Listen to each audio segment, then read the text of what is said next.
शासक के रूप में मेरा जीवन। मैं कृष्ण।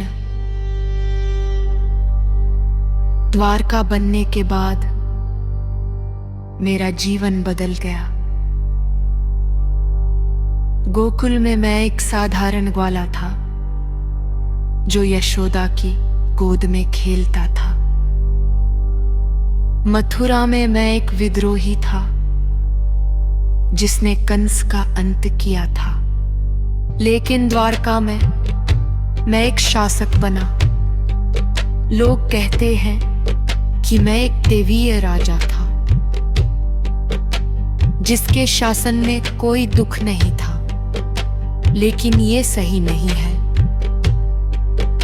शासक बनना कोई आसान काम नहीं था।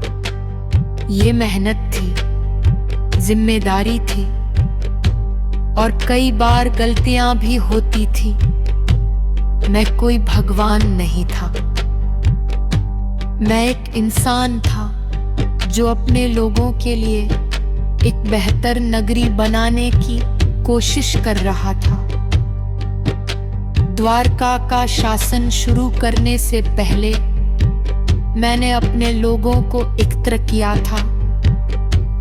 ये नगरी हमारी है, मैंने कहा था, लेकिन इसे चलाने के लिए हमें नियम चाहिए, एकता चाहिए और विश्वास चाहिए। मेरे लोग मेरी ओर देखते थे जैसे मैं उनके सारे सवालों का जवाब हूं, लेकिन मैं जानता था कि मेरे पास सारे जवाब नहीं थे। मैंने उद्धव और बलराम के साथ मिलकर एक व्यवस्था बनाई थी। हमने तय किया कि हर व्यक्ति को अपने काम का हिस्सा मिलेगा। कुछ लोग खेती करेंगे, कुछ व्यापार और कुछ नगरी की सुरक्षा करेंगे। मैंने एक सभा बनाई जहां लोग अपनी समस्याएं ला सकते थे। मैं हर दिन उस सभा में बैठता और लोगों की बातें सुनता। कोई कहता कृष्ण समुद्र की लहरें हमारे खेतों को नुकसान पहुंचा रही हैं। कोई कहता हमें और गौशालाएं चाहिए। मैं उनकी बातें सुनता और अपने सलाहकारों के साथ मिलकर समाधान ढूंढता। द्वारका में मेरा जीवन साधारण नहीं था। मैं सुबह जल्दी उठता और नगरी का दौरा करता। मैं खेतों में जाता जहां लोग काम कर रहे होते। मैं बंदरगाह पर जाता जहां व्यापारी अपने माल उतार रहे होते। मैं गौशालाओं में जाता जहां गायों की देखभाल होती थी। मैं अपने लोगों के बीच रहता था, उनकी बातें सुनता था और उनकी समस्याओं को समझने की कोशिश करता था।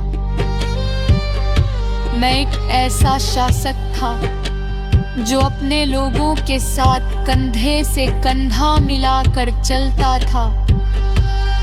लेकिन शासक बनने का मतलब ये भी था कि मुझे कठिन फैसले लेने पड़ते थे। कई बार मेरे लोग आपस में झगड़ते। कोई कहता मेरे खेत को ज्यादा पानी चाहिए, दूसरा कहता मेरे खेत को नजरअंदाज किया जा रहा है। मैं इन सब झगड़ों को सुलझाने की कोशिश करता, लेकिन मैं हमेशा सही नहीं होता था। मैंने गलतियां की, मैंने सीखा और अपने ही लोगों से सीखा। मेरे शासन का एक महत्वपूर्ण हिस्सा थे